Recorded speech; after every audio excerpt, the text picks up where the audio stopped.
I'll pass over to Alan now to go through the game that we made in 3D. This is a game that we've been working with Bandai, and it was kind of halfway through development, and it was a game for Xbox Live Arcade and PSN Network that we were writing in full HD. So as we were working on the 3D, we thought it was a good candidate to see if we could get this technology into this game. So Alan. Thank you very much. Okay, so I'm just going to go through some of the visual considerations that we found pretty important when creating games for stereo. The first one Andrew just mentioned, and that's purely screen resolution. We're rendering this at 1080p, so obviously that's a lot of pixels to colour, so that means large fill rate implications. And again, like Andrew just said, we're rendering these rendering it twice per frame. So it's quite a hefty calculation. So when it comes to things like post-processing, we have to be kind of careful about what we do and what we don't do. For the study here of Invincible Tiger, things like we use a film grain on it because it's kind of like an old-style kung fu kind of beat 'em up. Things like that looks really nice in the 2D version, but when we render it in stereo, that doesn't really calculate in the actual depth of the scene. So we basically get rid of it, and it's something that it impacts fill rate, so it's a saving for us. Also things like depth of field. The depth of field it's a really neat trick in 2D to help sort of presume depth in an environment. Of course, we're actually doing that in stereo when we're rendering it this way, so it's something that you can make a lot more subtle, or you can, in some cases, you can remove it. So, and that's part of the switching from 2D to 3D that we can do automatically. Okay, so obviously with the processes that we do, there will be a memory hit. We have a 1 × 1080p render target at 32-bit.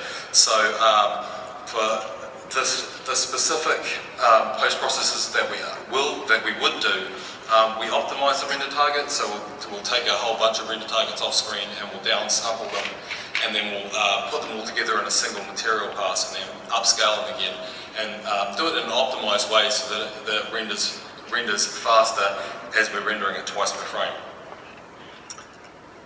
Another small point that I just thought I'd add in there is when you're doing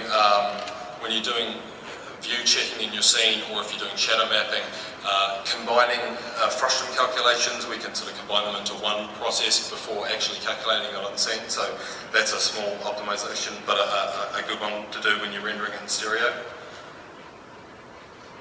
Okay, another important bit, I mean this is a really important part of rendering in stereo, is focus depth and parallaxing. So one of the major areas here is just to have consideration to maximize your depth range.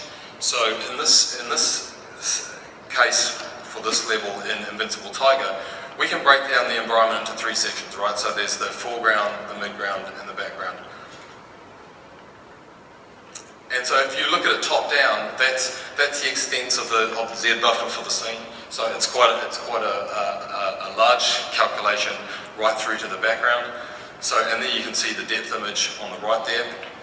But if we bring the background forward and sort of scale it down in the Z, you're basically maximizing the depth range that you can calculate the stereo in.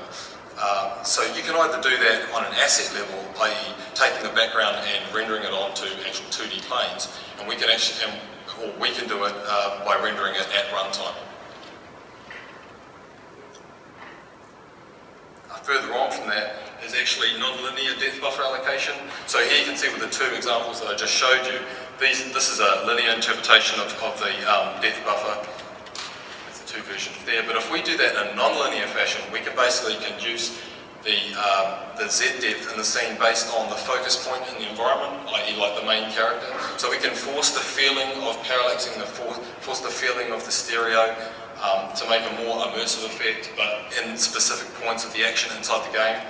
Here you can see the forced depth buffer allocation right in the centre of the action.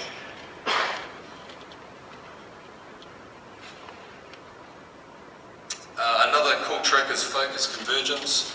So that's kind of like an extreme forced field of view. You know, you get that in classic movies like Jaws, you know, when like Roy Schneider's standing there and the shark comes up behind him. They did it in The Shining a lot. It's a really cool cinematic trick, but we can do that also when rendering in stereo, and sort of forcing extreme field of view at certain action points in gameplay is just a really nice visual. It gives a real nice visual impact in stereo and sort of proves the point of how powerful stereo can be when you're actually doing it during gameplay.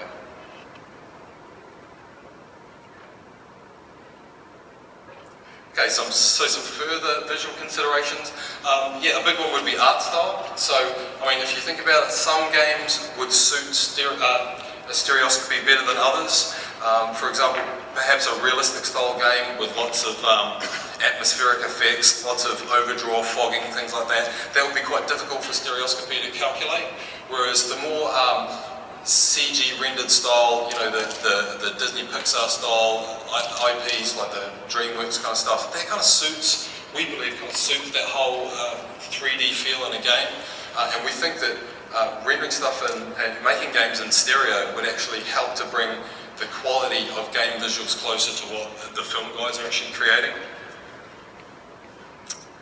Another kind of important consideration here is object pop-out and edge violation. So it's kind of natural when you're doing stuff in stereo that you want stuff to come out straight in front of the player and, you know, freak the player out and stuff like that.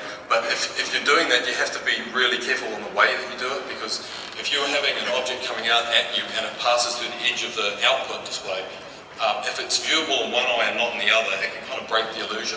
So it's kind of like one of those things, if you want to do object pop-out, it's best to do it right in front, so it comes straight out in front to the viewer. A similar type of thing for foreground objects. So again, foreground objects are really good to give that extra sort of viewer parallaxing and depth into your scene, but if it passes through the edge of the TV or the display, then you can sort of lose the illusion a little bit. Interpupillary adjustment, or we call it giant vision, and that's a cool trick where you can basically adjust the view of the left and the right eye closer together to make things look really big or really expansive. So a good